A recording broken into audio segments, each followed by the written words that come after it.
Ladies and gentlemen, dear value shareholders and guests of our company, we will start the program momentarily.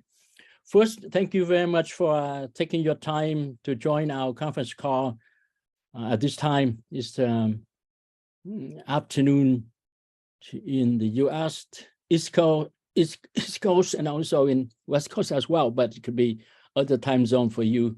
And thank you for taking your time on short notice to join this conference call, because I know with the press release and also the 8Ks which you put out, some of you have provided feedback that you are very nervous about the situation, what's going on with the market and so forth. So instead of waiting for concluding one of the financing packages before doing our conference call, I thought it might be better that we have a quick call right now, so that all of you who have a chance to get on this conference call can be kept up to date and understand what's going on. And of course, our routine caveat is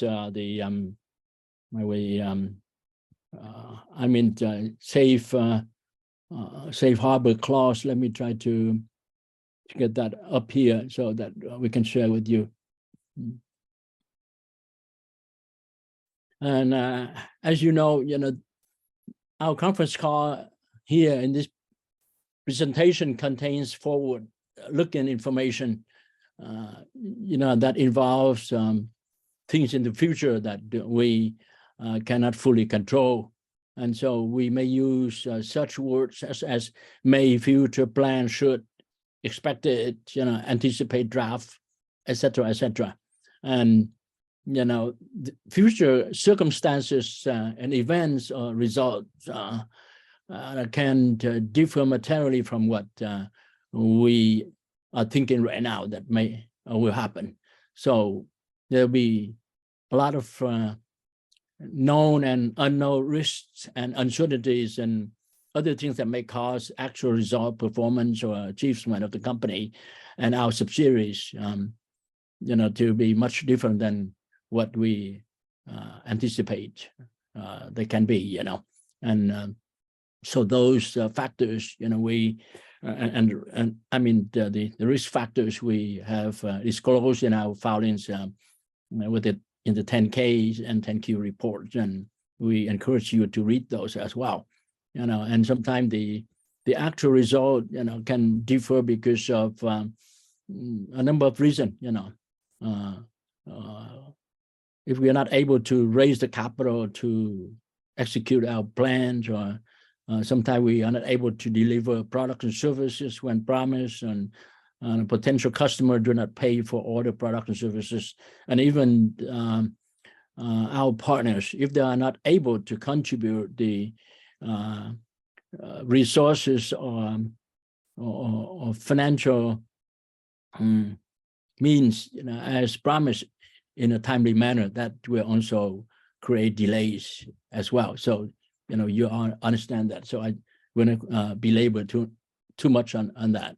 But for those of you who have known the company, been with the company for a long time, I'm not gonna go in too much detail of the company description, but just a very general overview, so that there may be some of you who are new, can have a better understanding. Of course, our company name is PSI Group. We have changed the name to Philux Global Group, and we'll be filing a revised corporate action with FINRA to officially change the name, and also the symbol, trading symbol down the road, with the SEC and so forth.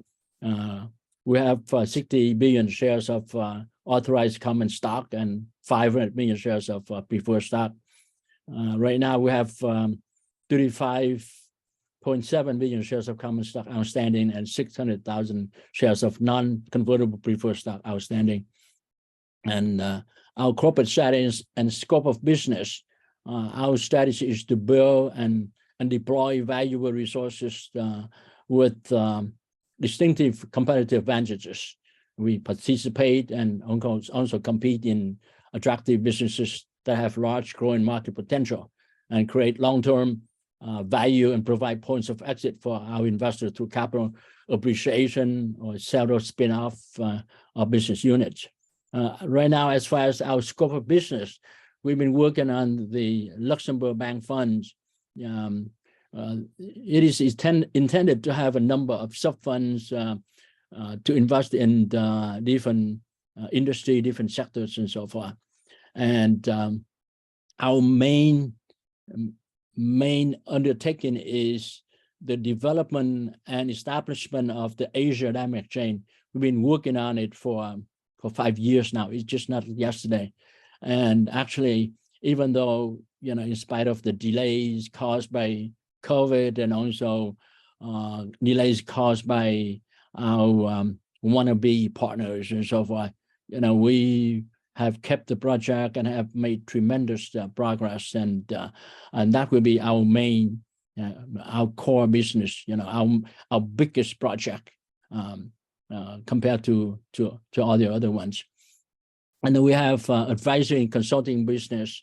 We have merger and acquisition as a principle, buying companies for ourselves, or we can be an advisor to assist other companies in their roll-up strategy or their merger and acquisition, and even in the divestiture as well, And then we also invest in special situations that may have potential to generate superior return on investment for our shareholders. Those are our strategy and also scope of business at the moment. We have a number of subsidiaries. Philux Global Funds is a Luxembourg registered bank fund.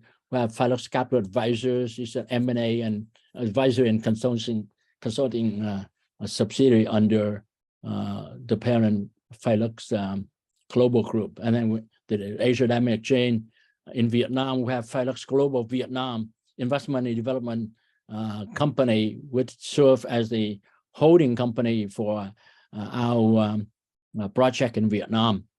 We also provide consulting services to Philux Global Vietnam as well. We have established, before we had a company called Vivite Healthcare, but we've incorporated a new entity under Philux Global Healthcare. We have a number of developments in that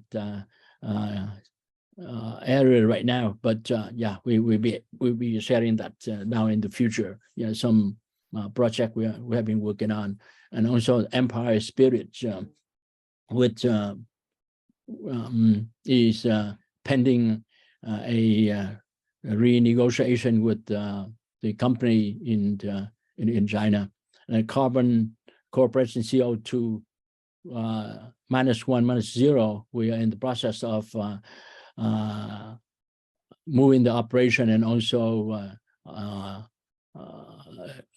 getting the company redomiciled in Dubai. And then Philux Global Energy will be the holding company for our renewable energy and energy-related businesses. Those are the scope of our company. Okay, and today, we'd like to spend time to go over a number of things that are of interest to you, our shareholders, especially with the release that just went out yesterday, and also the 8Ks as well. So I want to take this time and explain in a little more detail so that you have a better understanding of what's happening.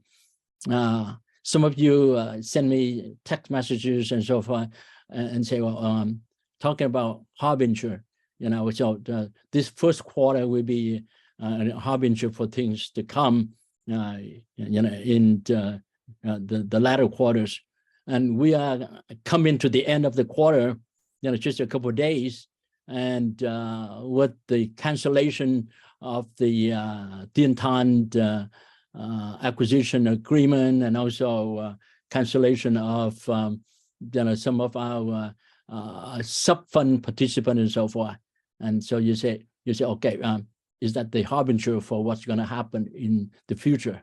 And I was talking with one of our major long-term shareholders this morning and said, well, maybe that the harbinger at the time I was thinking was, by this time of the month, of the quarter, we would have completed at least one or more closing of the financing and or investment management agreement packages. But no, we have not crossed that line yet. So I told the shareholders, said, well, maybe the harbinger is this, we have to go through Good Friday first before we come to Easter Sunday. And talking about that, I was thinking about a presentation by Pastor Rick Warren. He mentioned about from dreams to results, or to reality or realization. And I think it's so pertinent, it's so relevant, not only in the religious context, but also in any context, any endeavor, anybody or any company, any institution that try to accomplish. And so he said there are 6 steps, from dream to reality.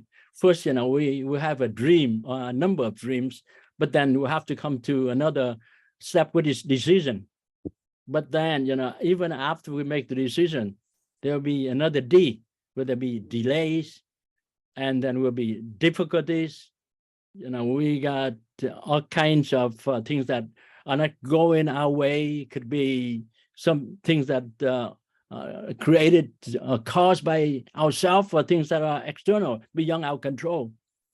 And then not only the delays, not only the difficulties, but sometimes we run into dead ends that don't seem to have any way out, it looks like the end of everything. But the amazing thing is the last D is deliverance, is the moment of triumph.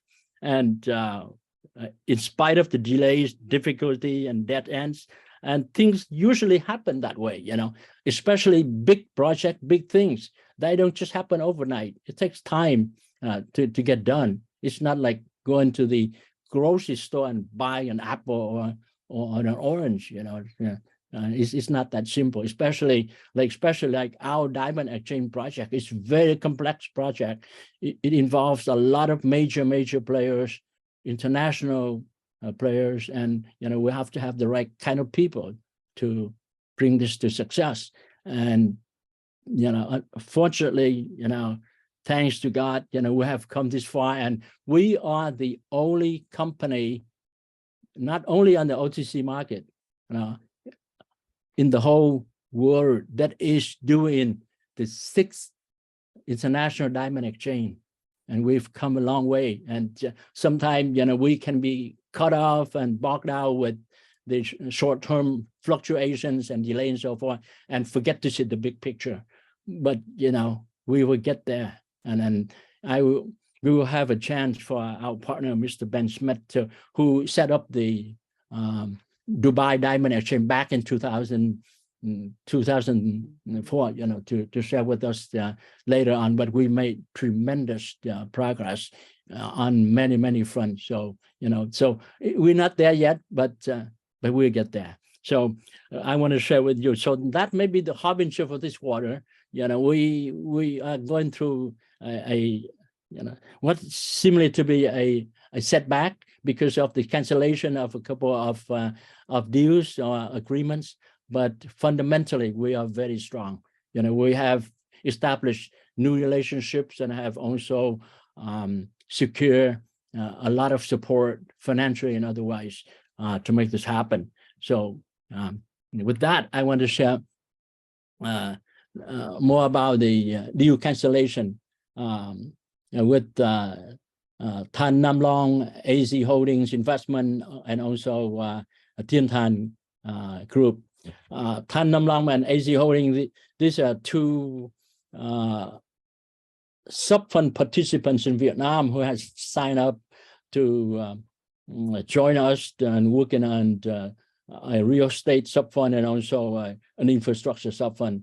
Unfortunately, as much as they have wanted, they haven't been able to fulfill their obligations in the agreement. So we decided to terminate this agreement because there are other groups that are stronger and able and ready to replace them and join us very shortly. So that's the reason. The cancellation themselves are not bad.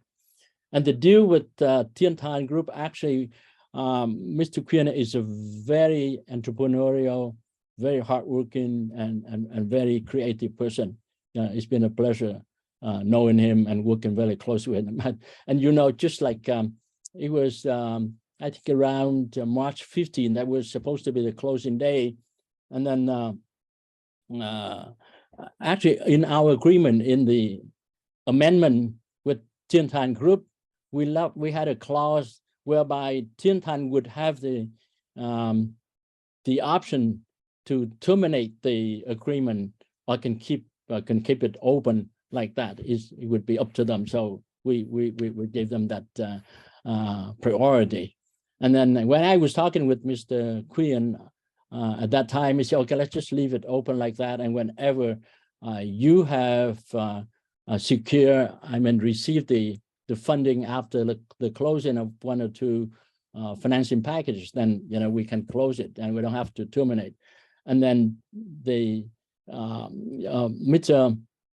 Quinn and his group has set up Thiên Thanh Group Americas to in the state of South Carolina to work on the smart tire and retreaded tire program. And we also brought some resources to helping him, very instrumental in the process, like the advisor who put together the package, for the new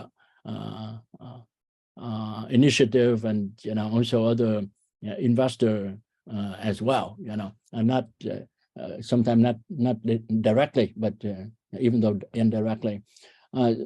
So actually, the value of Thiên Thanh is not what they are doing in Vietnam right now, but if everything works out as planned according to the projection, according to the business plan for Thiên Thanh Group Americas, is going to be something very unique and very, very big.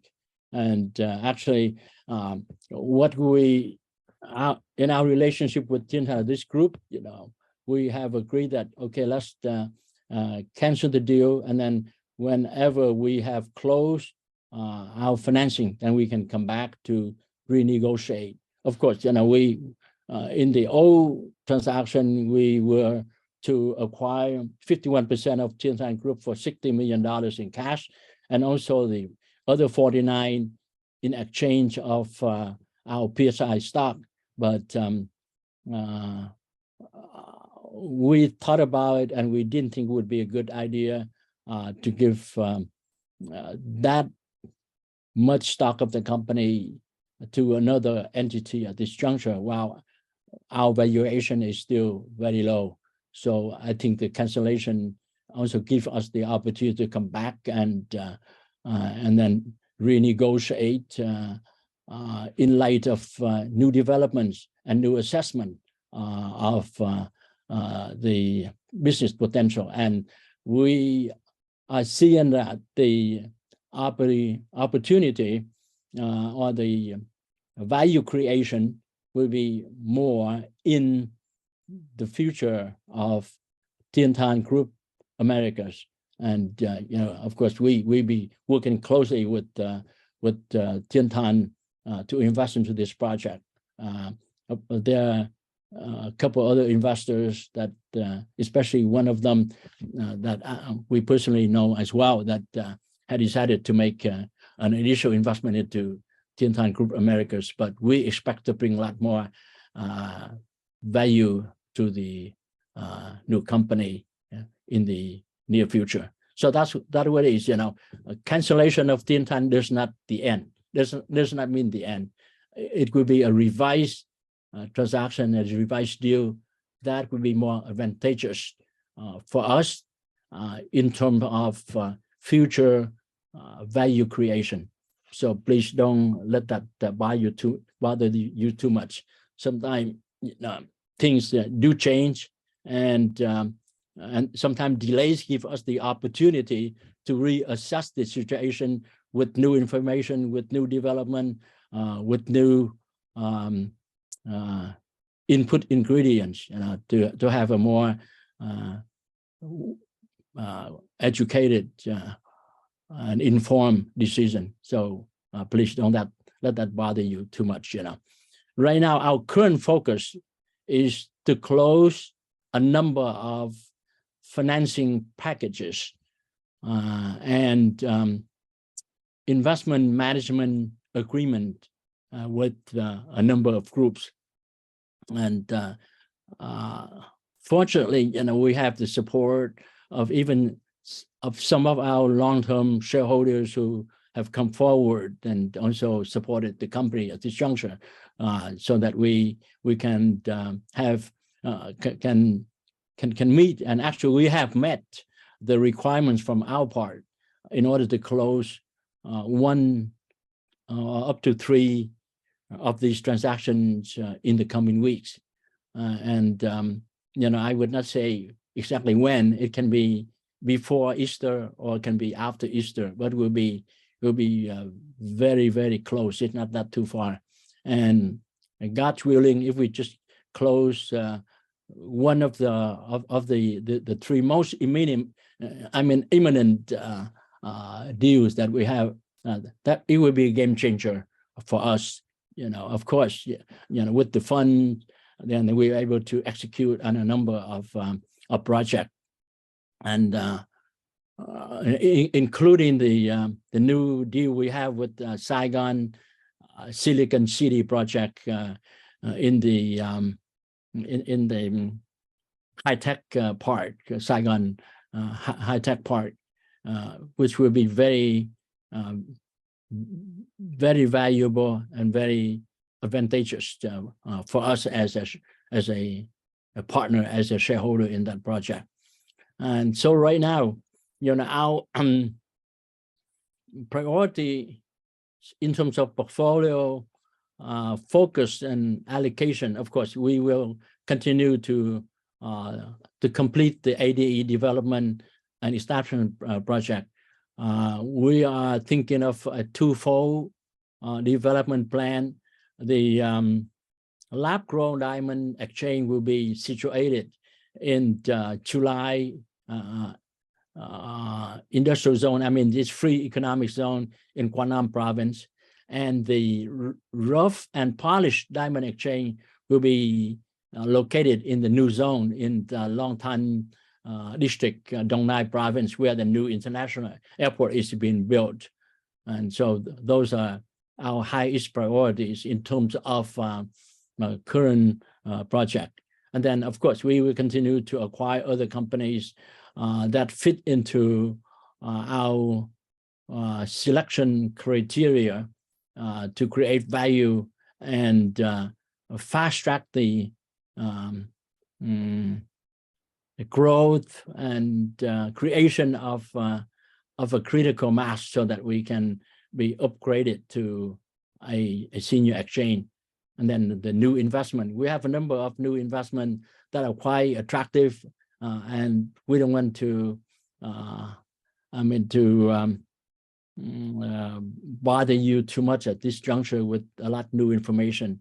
But we are working on some very unique invention results that can turn out to be a game changer for the company as well. But let's leave it until later, and let's not belabor at this stage. And with the closing of the financing, we expect to be able to use some of the funds to fulfill our commitment with respect to the buyback program. Of course, we want to buy back as many shares as possible.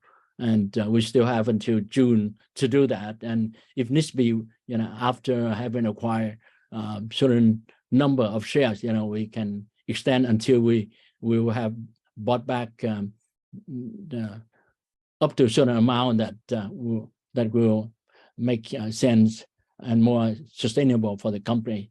And we'll be doing a simple change to our stock as well. We need to file a corporate action with FINRA in order to do that. But you expect to see those changes happen in the very near future. So right at this juncture, fundamentally, the company has not undergo any adverse or terrible changes at all. The cancellation of a deal in the light of new development and new opportunity, enhanced value creation, better decision. I think it's something that should not be a matter of concern at all. And some of you, of course, just see on the surface and can get panicked and say, "Oh, this is the end of everything." No, it's not the end. If we know that we're going through from the dream to decision, we go through delays, difficulty, and even dead ends. But that's not the end. We will get to our finish line. So please keep up your faith, and a good faith. And if it is appropriate and compatible for you as shareholders of this of our company, remain with the company. But if it is not fit for you, now I want to have a heartfelt message to our shareholders and potential investor. And I have repeatedly said this over and over again. This is not the company for all of you. If you are into this for short-term profit trading, that's fine. Come in, and if it doesn't work out, you can sell, or you can make a little bit of profit and you can get out. That's fine. But this is not the company for the average investor. If you do not have the financial means, if you cannot handle the kind of risk, delays, disappointment, and even loss of your capital, please do not invest into this company. I suggest please do not.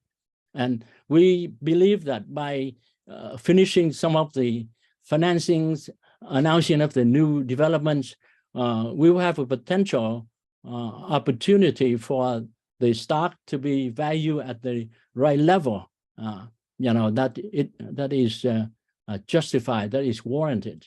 And so there may be an opportunity for you to get out, to cash out, and not lose any money. But if you are looking for something that is unique, something that is different than other OTC company, then please please do not take the risk to get involved in PSI. So I don't want you to buy the stock and come back and say, "Oh, because of this, because of that." No, please consider your risk tolerance before you invest in the company or buy more share in the company. And for me, my job is to finish my job. I have my job cut out for me. I will have to finish all the major priority items we have set out to do. So I hope by Easter, or after Easter, we will have closed some of the financing transaction. Until they happen, I cannot say it's done yet. So that's why I make the mistake in the past, was over optimistic and sometimes so eager, and I say, okay, it will happen in 2 weeks and 3 weeks. And there were things that beyond our control. It's not just ourselves. There are multiple parties involved in a big transaction, and one single thing can delay the whole process. And so please forgive me for my overestimation in the past, but going forward, of course, we will do our best to fulfill our commitments and finish the job that we have set out to do. And we believe that very soon we will have positive things to share with our shareholders. So I think at this juncture, I just want to bring up and go over the items with respect to the press release and the 8K, so that you have a clearer understanding and an accurate assessment of the current situation, and don't get too bogged down and panic or worry about it. Thank you very much.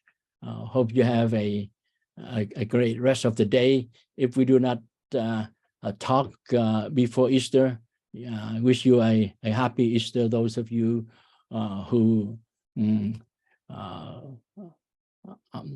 who celebrate Easter, which is forthcoming, and hope that is the harbinger of things to come, that even when things look like at a dead end, or even death itself, there is deliverance on the other side, and only the power of God can do that. We may try to figure out things, but there is a power that is above us, higher than us, and I believe we just do the best and we leave the rest to God. So may God bless you, all of you, all our shareholders, and have a great rest of the day. Thank you very much. May God bless you all. Thank you. Bye-bye.